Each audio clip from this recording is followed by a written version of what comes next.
administración, de venta, financieros, para dar paso también a la inversión total inicial o inicial total. Hablamos acerca de los activos fijos y diferidos y hablamos acerca de amortizaciones y depreciaciones, pero no hemos calculado la inversión inicial. Entonces, para calcularla y ya habiendo considerado o ya habiendo sabido cuáles son todas estas diferencias de nuestros costos y nuestros activos fijos y diferidos, necesitamos ahora tener el presupuesto. ¿Para qué el presupuesto? El presupuesto es el que nos va a determinar la cantidad de la inversión total inicial que debemos de tener para realizar el proyecto. Generalmente serán unos cuantos millones de pesos depende de la moneda. Ok, para esto, primero analizamos el presupuesto de costos de producción. El costo de producción está conformado por todas aquellas partidas que intervienen directamente en producción. Y estos, si se dan cuenta, nuevamente, nos vamos a auxiliar en lo que ya vimos. Todo esto. Materia prima, mano de obra, envases, energía eléctrica, agua, combustibles, control de calidad, mantenimiento, depreciación, amortización y otros gastos. Todo eso es lo que tenemos ahora recabar o reunir en datos de tablas, en los cuales, primero aquí, el de la materia prima. Tenemos nuestra materia prima, nuestra cantidad por lote que vamos a utilizar. Por ejemplo, aquí el proyecto de mermelada lo hacía por lotes, ¿no? ¿Cuántos kilogramos de lote que sacaban ellos de su producto necesitaban de su materia prima? 0.5, 0.1, 10, 100 y 213 kilogramos de esta materia prima. El consumo diario en lotes. ¿Cuántos? Pues multiplicaban por 7, ¿no? En 7 lotes. Hacían 7 lotes diarios. Tenían este consumo de materia prima. El costo en pesos por kilogramo. Es decir, el kilogramo, el benzoato de sodio, son 35 pesos cada kilogramo. Entonces, aquí tendríamos un consumo anual. El consumo anual que nosotros estábamos proyectando. ¿Sí?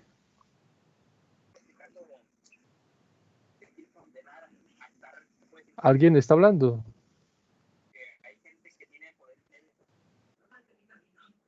Bueno, ¿no? Ok, es que escucho un micrófono abierto, pero no sé. ¿Por qué no abre esta cosa? Ok. Bien. Entonces tenemos nuestro consumo anual en kilogramos que estamos de la materia prima y tenemos nuestro costo total anual en pesos, multiplicando pues el costo del kilogramo de la materia prima por el anual de esa materia prima y tendremos nuestro costo anual total. Y hacemos una sumatoria y serían este costo de materia prima anual. También envases o embalajes, nuestros empaquetados, nuestras botellas, qué sé yo, la forma en que ustedes van a vender su producto. Igual, el frasco, contemplado las etiquetas, las tapas, cajas de cartón, en este caso porque es una mermelada. Entonces, si van ustedes a tener empaques primarios y secundarios en donde vaya a estar en contacto con su producto y luego cuando tenemos otras cajas o otros lotes, como los habíamos mencionado, también debemos de considerarlos. La cantidad por lote, la cantidad por día, más un por ciento de merma para tener esa colchón, se podría decir. El costo que nos sale por millar, el consumo y el consumo anual en pesos. Y tenemos 11 millones, 9 millones. También debemos de ver la energía eléctrica. Recuerden que debemos de ver todos los aspectos que están aquí. Ahora sí, necesitamos ver aspecto por aspecto que tenemos aquí. Todos estos que están en listados: materia prima, mano de obra, envases, energía eléctrica. Quizás aquí todos en la diapositiva no vienen, pero son los que deben de ustedes de considerar. Y estos mismos ejemplos están aquí en la tabla, aquí en el archivo que le subí a Teams. Y aquí vienen: presupuesto del costo de producción. Y aquí nos hablan, aparte nos explican el por qué determinan algunas cosas. El costo de embalajes, aquí está. De otros materiales, como por ejemplo el equipo de protección personal o el uso de algunas cuestiones que se utilizan en nuestro proceso de producción. Las batas, guantes, escobas, bactericidas, consumo de energía eléctrica. Aparte, hacen otras cuotas, ¿no? Consumo por día. Y aparte luego hacen el anual, cuántas horas por año, su costo anual de cada uno de estas energías, su consumo, ya que no todos los equipos estarán encendidos pues, todo el día. Hay algunos que quizás sí, por ejemplo, en este caso, hay otros que tienen un de 8 horas. Las bandas transportadoras, las esterilizadoras, preestilizadoras de vapor, computadora, alumbrado, quizás va a estar encendidas, pero otras como el tanque de alimentación, el tanque de concentrado de alimentación, solamente estarán 1 hora por día. ¿Cuántas unidades de equipo son? Hay que considerar también las unidades, es decir, las cantidades de equipos que tenemos. Si tenemos más de una, dos, tres, debemos de considerarlas porque necesitamos pues multiplicar por ese número las cantidades de energía que tenemos. Número de motores. Las especificaciones de los motores de los equipos vienen. Si no tienen motores, pues no tienen motores. La capacidad de los motores, si son de varios motores, el consumo de cada motor, y haciendo así la multiplicación tenemos el consumo de kilowatt hora por día, únicamente por día. La sumatoria, y eso es lo que ellos utilizan para hacer las conversiones a anuales, considerando de aquellos consideran imprevistos también. Consumo de agua, también ponen su consumo de agua. ¿Para qué diferentes fines tiene el consumo de agua? Para la limpieza diaria del equipo de producción, general de la empresa, riego de áreas verdes, disponible para el personal, lavado de fruta y procesado generales, consumo diario total, y nos dicen también el consumo anual. Mano de obra. La mano de obra es los pagos, ¿no? Las plazas, los turnos, los sueldos. Aquí es donde nosotros podemos ya basarnos en base a los presupuestos o una tabulación de los turnos y de los precios que vamos a tener. Aquí ustedes pues prácticamente van a vaciar los sueldos y van a multiplicar cuántas plazas, cuántos obreros, cuánto personal tienen en tantos turnos al día. Aquí solamente tienen un turno al día. Ustedes ya vi que hicieron algunos y pues dividen sus plantas en 3 turnos de 8 horas. Entonces está bien, pero pues tienen que considerar esos turnos. Aquí ya ustedes pueden considerar si no lo han hecho, hacer ¿cómo se le dice? Jornada, sus turnos, y también considerar el número de trabajadores que existirán en la empresa. Porque recuerden que ustedes tienen también, definieron, bueno, en capítulo 4 definen de qué tamaño es su empresa, de qué tamaño es su personal. Si es microempresa, macroempresa, de mediana, grande, por el número de cantidad de personales que tienen, y ahí es donde ustedes van a auxiliarse para esto. Y empiezan a hacer sus presupuestos anuales.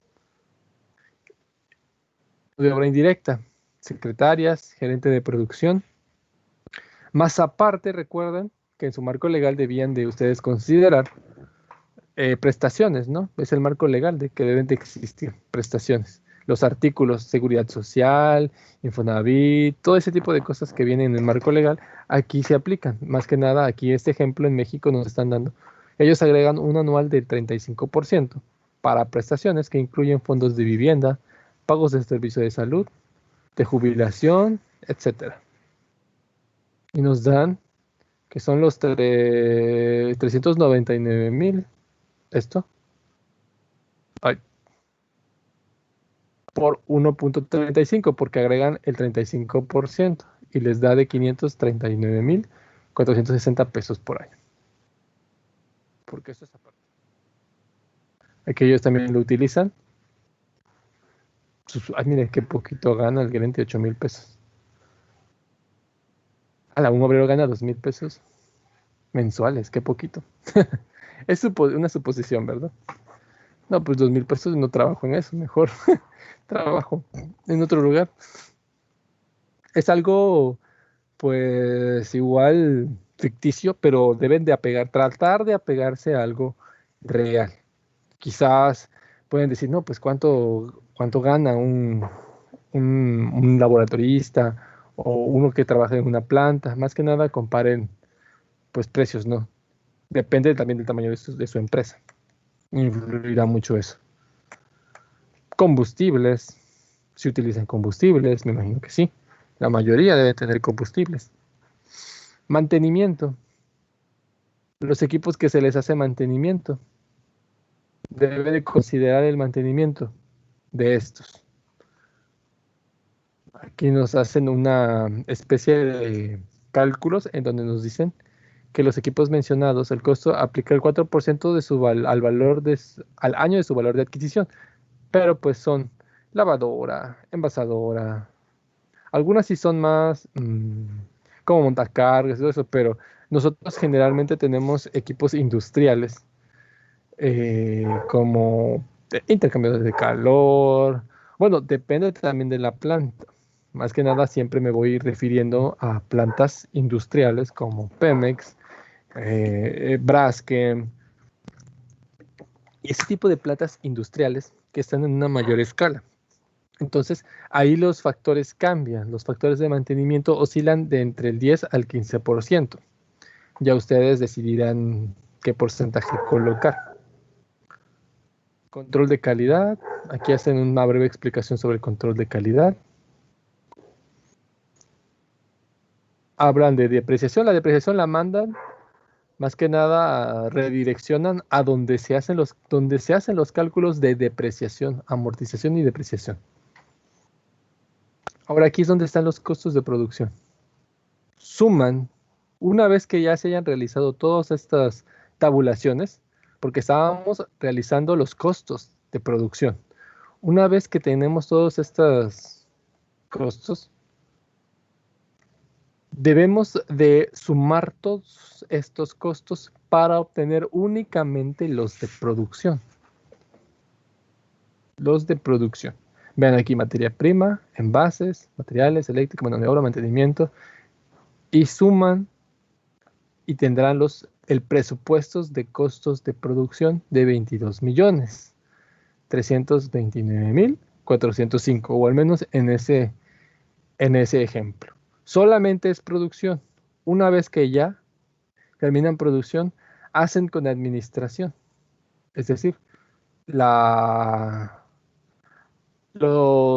gastos que se realizaban por administraciones de contabilidad, de servicio externo.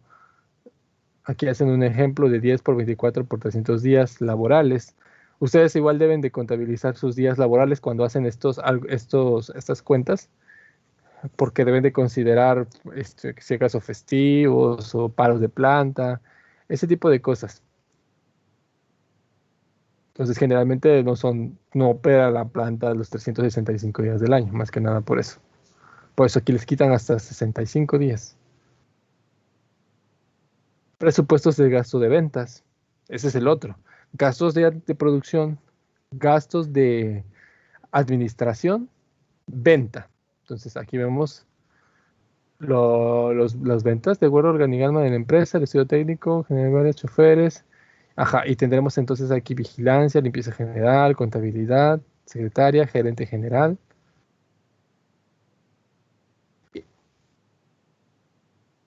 Ajá, esos son de administración. De administración. Siguen siendo de administración, perdón. Las tablas están después.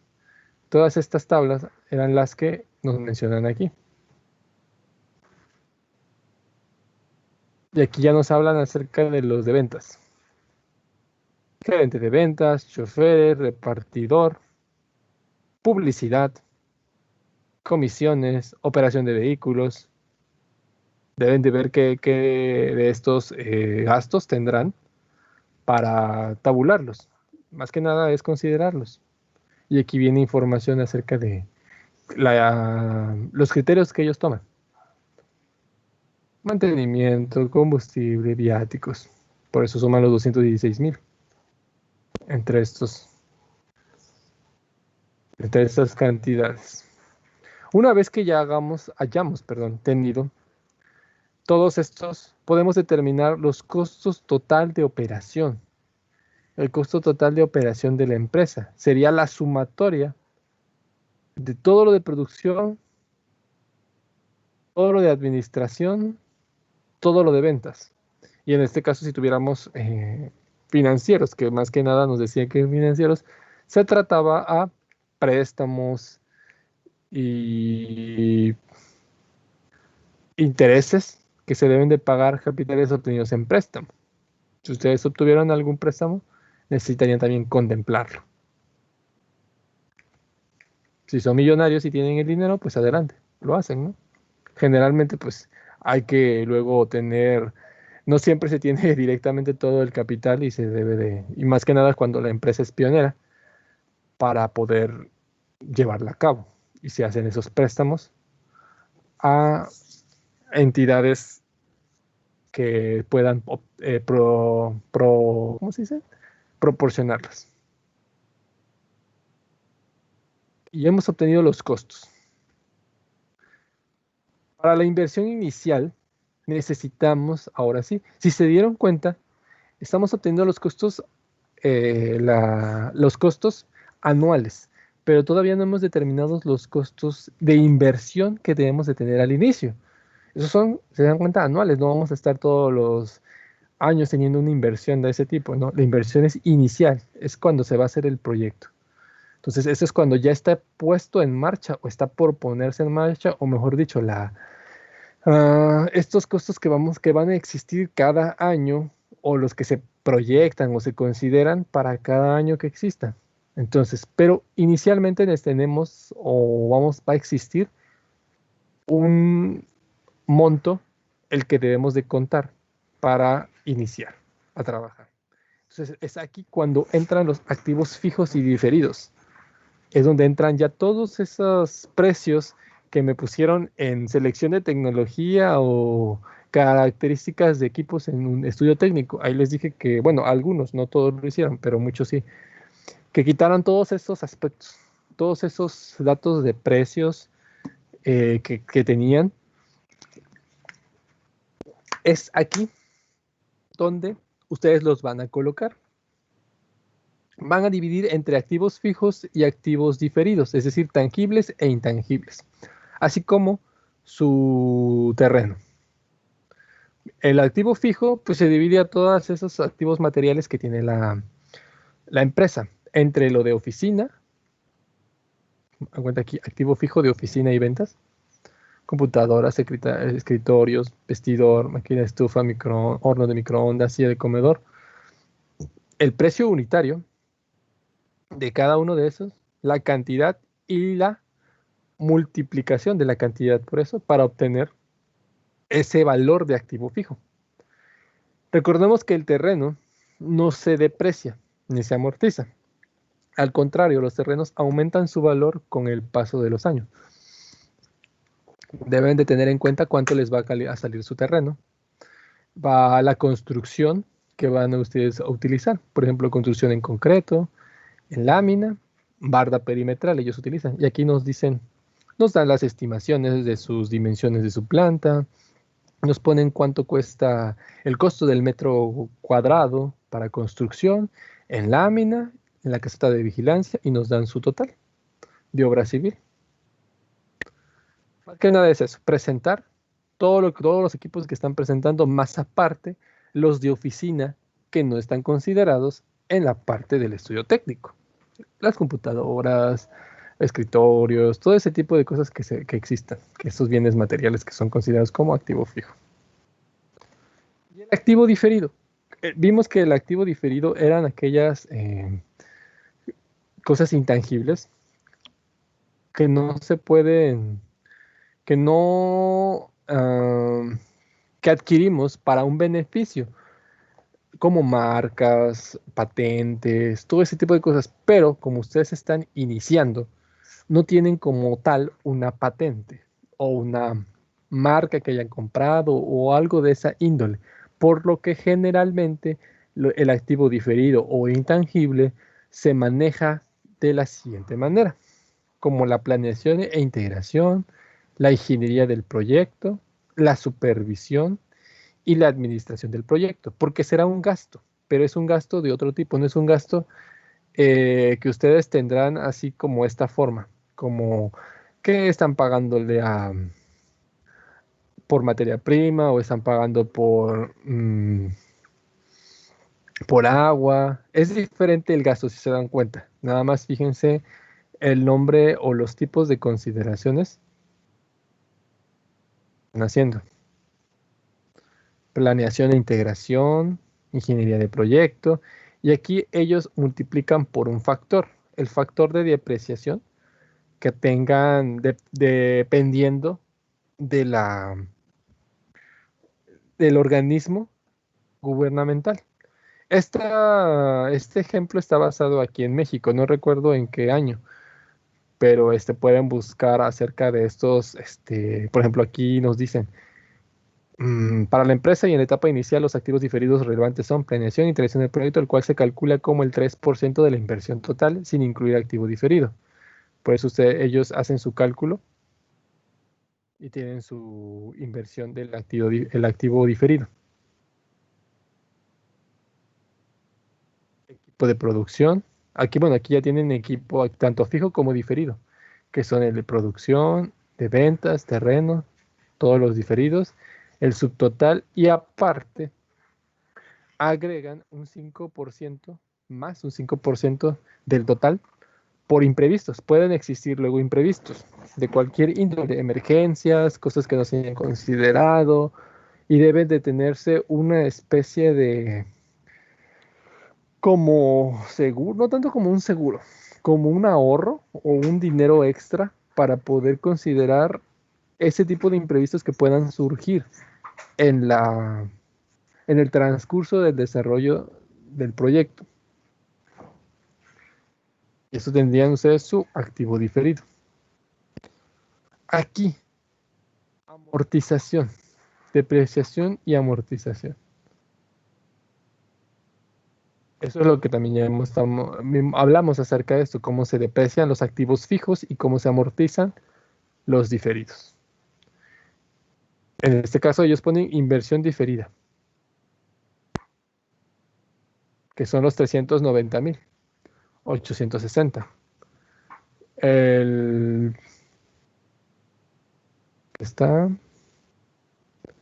el total de los activos diferidos, lo comienzan a amortizar durante, bueno, con un porcentaje del 10% durante 5 años. Ellos aquí proyectan a 5 años, que consideran que a 5 años van a estar, van a tener esa amortización de sus activos diferidos. Si se dan cuenta, aquí hay unos en cero y en cero. ¿Por qué? Porque consideran que las computadoras al lapso del 5.º año ya no tendrán ningún valor, se deprecian las computadoras al 25% durante 4 años, prácticamente cubren todo su valor y que el quinto valor ya no tiene un valor de salvamento. Ese es el valor de salvamento. Ustedes no van a calcular valor de salvamento, únicamente van a depreciar depreciar y diferir sus activos fijos. Perdón, depreciar y amortizar sus activos fijos y diferidos. ¿Cómo? Van a plantear un determinado lapso de tiempo. Por ejemplo, ellos lo hacen de 1 a 5 años. Uno luego a veces lo hace de 1 a 10 años dependiendo de la cantidad de años que ustedes creen adecuada, van a multiplicar su valor por y ese valor lo van a dividir entre el número de años, y es lo que se irá de forma de línea recta, la depreciación de línea lineal o de línea recta, no recuerdo cuál es el nombre, que les había dicho en la clase pasada, que se aplica aquí en México, y así obtienen la depreciación. Aquí el valor de salvamento nos hace referencia al valor que se puede recuperar de esos equipos de producción después del 5.º año, de tanto que se han depreciado, han perdido su valor, todavía pueden recuperarse vendiéndose de esta manera. Lo que indica que aquí los vehículos al 6.º año ya no tendrán un valor. Claro, aquí están al 6.º año, sabemos que los vehículos tienen más duración del tiempo. Entonces, quizás a veces la cantidad de años que se fija por eso son 10 o una cantidad de esa forma, porque sabemos que al 6.º año, pues los vehículos todavía tienen un valor rescatable. Quizás no tan alto como es cuando estuviesen recién nuevos, pero siguen teniendo un valor. Ok. Eso es en base, este PDF está en Teams, ¿eh? Ahí búsquenlo. Y ayer se los enseñé dónde está, para que vayan bien, se guíen más que nada de los rubros que se hacen en este ejemplo para esta parte que hemos estado viendo, que es la que está aquí. Costos totales, el de producción, el de operación, activo fijo, activo diferido, inversión inicial, inversión total. Ok. Vamos a regresarnos. Inversión total. La inversión total es la que vamos a tener nosotros que considerar para realizar el proyecto. Aquí finalmente, cuando ya hayamos nosotros determinado todos los costos de producción, no más que nada, no los costos, el equipo de producción que es en activo fijo, el equipo de oficina, los terrenos, el activo diferido y los imprevistos, vamos a tener un total. Ese total es nuestra inversión inicial. 6.231.765 es lo que nosotros debemos de tener para para comprar el equipo, comprar el terreno, comprar los equipos de oficina, comprar lo necesario para montar nuestra planta, hacer nuestra planta, 6 millones. O en este caso una planta de mermeladas. Ustedes, como van a tener quizás más equipos, o no sé, van a tener quizás un monto mayor, un monto similar, y los otros que teníamos allá arriba de 20 y tantos millones, es los costos anuales que vamos a estar pagando, que vamos a tener, que van a existir año con año, con los gastos de administración, de ventas, y es en donde surge lo demás, que es el capital de trabajo, el siguiente tema. La inversión inicial total es la sumatoria de los conceptos ya previamente calculados o previamente calculados.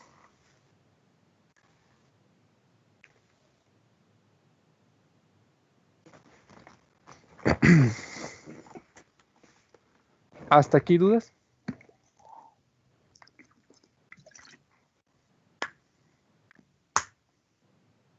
No, profe. Ok.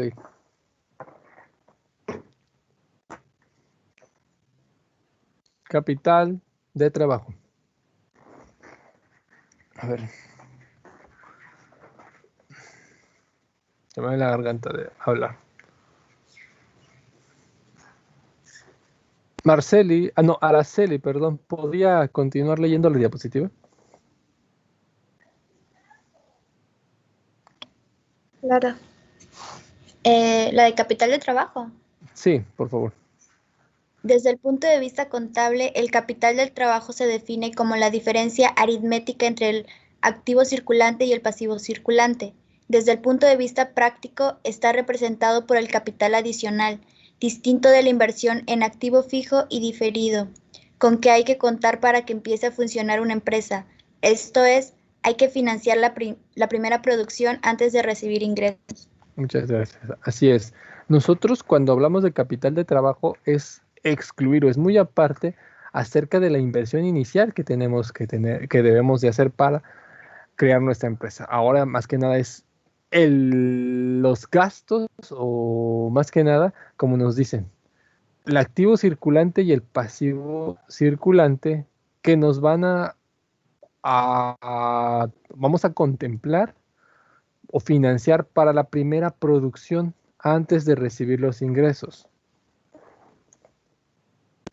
Entonces, debe comprarse materia prima, pagar mano de obra directa que la transforme, otorgar crédito en las primeras ventas y contar con cierta cantidad de efectivo para sufragar los gastos diarios de la empresa. Todos estos constituirán el activo circulante. Eso es lo que es el activo circulante.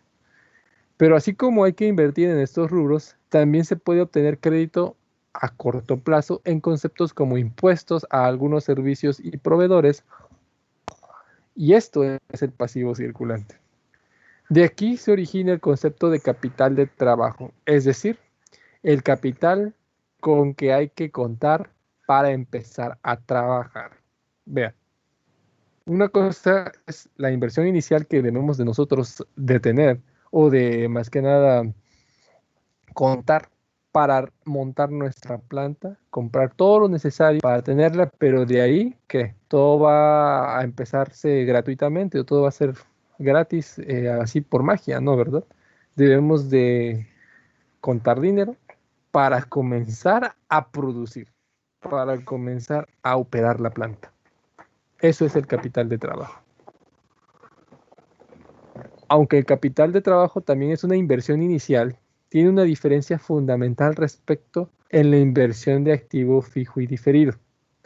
Y tal diferencia radica en su naturaleza circulante. Esto implica que mientras la inversión fija y la diferida pueden recuperarse por vía fiscal mediante la depreciación y la amortización, la inversión de capital no puede recuperarse por este medio, puesto que, dada su naturaleza, la empresa se resarciará de él a corto plazo. ¿Qué significa? Que obtendrá ganancias mediante sus activos, su producción, sus ventas. Bien. Activo circulante. Se compone básicamente de 3 rubros: valores e inversiones, inventarios y cuentas por cobrar. A continuación se describen cada uno de ellos que da la pauta para su cálculo. Valores e inversiones. Este concepto sustituye al antiguo de caja y bancos. La razón es simple. Es el efectivo que siempre debe tener la empresa para afrontar no solo gastos cotidianos, sino también los imprevistos, y en la actualidad la banca comercial del país se ha diversificado de tal forma que es posible invertir dinero a plazos muy cortos. Inventario. Existen diversos modelos para determinar de manera aproximada cuál sería la inversión en inventarios que tendría que hacer los promotores del proyecto al iniciar las operaciones de la planta. El lote económico es uno de esos modelos, el cual se basa en la consideración de que existen ciertos costos que aumentan mientras más inventario se tiene, como el costo de almacenamiento, seguros y obsolencia. Y existen otros que disminuyen cuanto es mayor la cantidad existente en inventarios. Vean. El lote económico encuentra el equilibrio entre los costos que aumentan y los que disminuyen al incrementarse la cantidad del inventario. De manera que al aplicar el modelo se optimiza económicamente el manejo de inventarios. El costo mínimo se encuentra comprando cierta cantidad de inventario y se calcula como Lote económico es igual a la raíz cuadrada de 2 veces FU, bueno, F por U sobre C por P, donde LE, que es el lote económico, nos representa la cantidad óptima que será adquirida cada vez que se compre materia prima para inventario. F, costos fijos de colocar y recibir una orden de compra. U, consumo anual de unidades de materia prima, litros, kilogramos, toneladas. Es nuestro consumo anual, o el consumo anual, mejor dicho. Costos, C, costos para mantener el inventario, expresado como la tasa de rendimiento que produciría el dinero de una inversión distinta a la inversión de la compra de inventarios. Como referencia se pueden usar la tasa bancaria vigente en este momento. Y P, precio de compra unitario. Nosotros podemos tener un ejemplo. Si le damos valores a esos datos, a U200, que son nuestro consumo anual de unidades, C, que es el costo para mantener inventario del 70%, que es 0.7, el precio de compra unitario, que serían 50 monedas, y F20, como el costo fijo de colocar y recibir una orden de compra, nosotros podemos fácilmente sustituir esos valores en nuestra fórmula y nos daría un resultado de 15.11. ¿Qué significa este 15.11? Cada vez que se compra inventario, se deben adquirir 15.11 piezas. Pues no podemos comprar 0.1, ¿verdad? Así que tendrían que ser 16 piezas. Además de que si dividimos la cantidad de días al año, entre esas piezas adquiridas, nos da un total de 24.17, lo que indicaría la frecuencia de compra, que sería aproximadamente de cada 24 días, nosotros tendríamos que estar comprando inventario de 16 piezas aproximadamente. En el inventario inicial, si se sigue el 15.11 o las 16 piezas, mejor dicho, vamos a ponerle las 16 porque no podemos tener 11, por 50. Y 50 recordemos que es el precio unitario de compra. Entonces multiplicamos 16 por 50 y nos da 800. 800 pesos.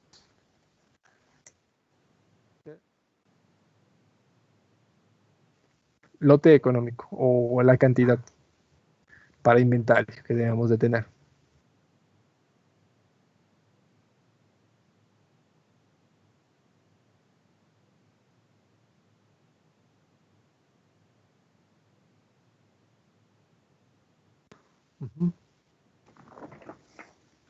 ¿Dudas? Eso es lo que respecta únicamente circulante. Más que se deben de considerar, pero no los traigo aquí ya escritos. Dios. Ok. ¿Preguntas? No, profe. No, profe. Ok. No, profe.